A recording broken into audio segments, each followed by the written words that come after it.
This is Joe from YoChicago.com.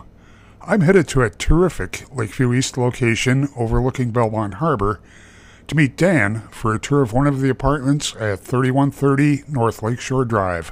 We just walked into a typical studio here at 3130 North Lakeshore Drive.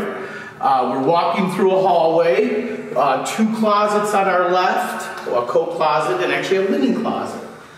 We're walking into the general living, dining area.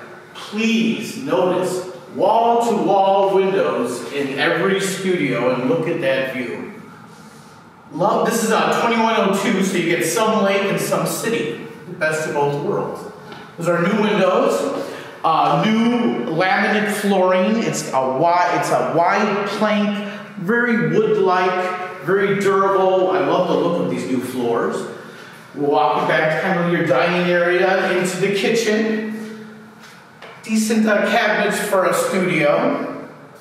And then we're coming to our left where we have another closet, a walk-in, adjacent to our white ceramic tile bathroom.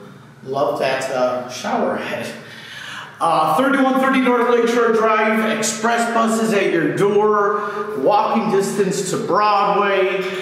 It's a dog-friendly building with a great workout room, business center, salon, convenience store, and a new package receiving room. Everything you need, great views, dog-friendly, 3130 North Lakeshore Drive. Head to the building's website to see floor plans and near real-time rent and availability info.